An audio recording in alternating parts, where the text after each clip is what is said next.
Hello guys, आज हम आपको माइक्रोस्कोप के बारे में बताएंगे।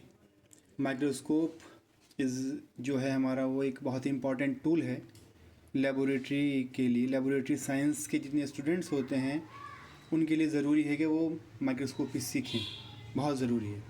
हम आपको बताएंगे आज कि माइक्रोस्कोप किस तरह से काम करता है, क्या क्या होता है। माइक्रोस्कोप दो तरह के होते हैं, मोनोक्यूलर और बाइनोक्यूलर। मोनोक्यूलर उस माइक्रोस्कोप को कहते हैं जिसके अंदर सिर्फ एक आई पीस होता है। ये बाइनोक्यूलर है क्योंकि इसके अंदर बाई का मतलब दो है। माइक्रोस्कोप मार्केट के अंदर बहुत सारे डिफरेंट कंपनीज़ के अवेलेबल हैं। हमारे पास ये मैग्नस का मॉडल हमारे पास अवेलेबल है, जो कि एक जनरल लेबोरेटरी के लिए यूज़ किया जाता है, बेसिक मॉडल। और हम आपको बताएंगे इसके बारे में कि पहली बार जो इन्वेंशन हुआ था माइक्रोस्कोप का, वो एंटोनी वैन लीeuwenhoek ने किया था 16वीं शताब्दी के अंदर। 16th सेंचुरी में इसका इन्वेंशन हुआ था, एंटोनी वैन लीeuwenhoek ने किया था। आइए हम आपको लेके चलते हैं इसके डिफरेंट पार्ट्स की तरफ। हम पहले चलते हैं ऊपर से ही। ये देखिए आप, ये इसका पार्ट होता है, इसको हम कहते हैं आई पीस।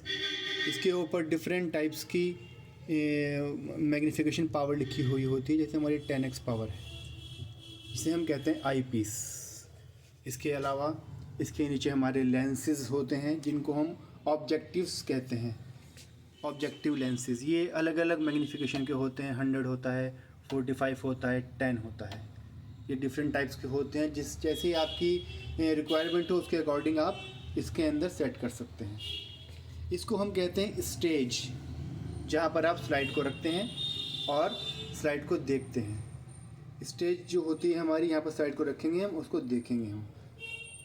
और ये जो स्टेज होती है इसे हम कहते हैं प्लेटफॉर्म भी कहते हैं इसको। ये प्लेटफॉर्म होता है जहाँ पर हम स्लाइड को रख कर देख सकते हैं।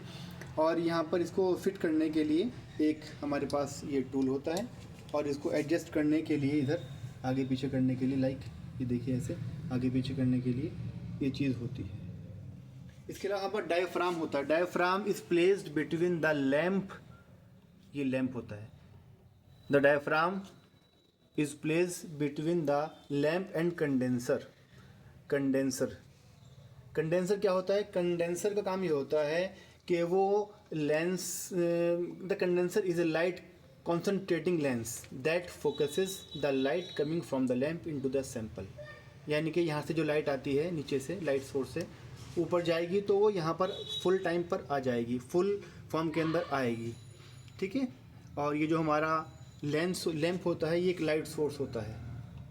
The light goes through the section and is gathered by the objectives. Objective के थ्रू गैदर्ड हो जाती है आगे पहुँचने पर, ठीक है।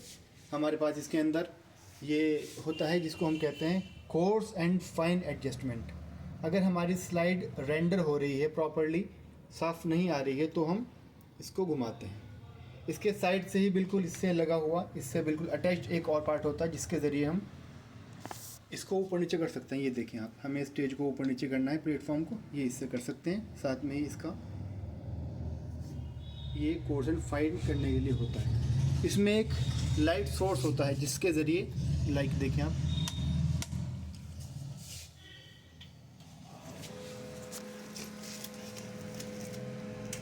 ये जो है हमारा, हम इसको खोलेंगे यहाँ से लाइट को, और लाइट को हम घटा बढ़ा सकते हैं। ये देखें आप, लाइट को इसमें घटा बढ़ा सकते हैं हम इसके थ्रू।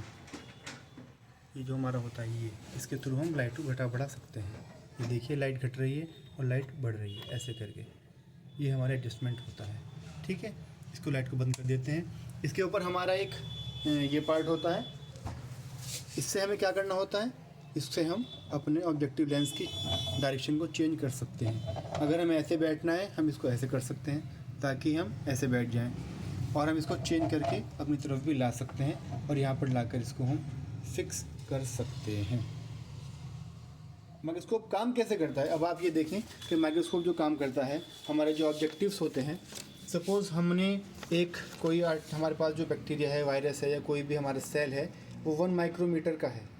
तो 1 माइक्रोमीटर को जब हम 100 वाले लेंस के ऊपर देखेंगे, तो यानी कि 100 लेंस से मल्टीप्लाई होने पर वो 1 × 100 100 माइक्रोमीटर का यानी मैग्नीफाइज हो जाएगा। और जब वो मैग्नीफाइज होने के बाद यहाँ पर आएगा ऑब्जेक्टिव में, यहाँ पे देखा वो यहाँ पे टच हुआ, यहाँ से देखने के बाद वो 100 टाइम हुआ और यहाँ से रिफ्लेक्ट होकर जब मैग्नीफाइज होगा तो ये 20 टाइम्स या 100 टाइम्स या 10 टाइम्स का होता है ये।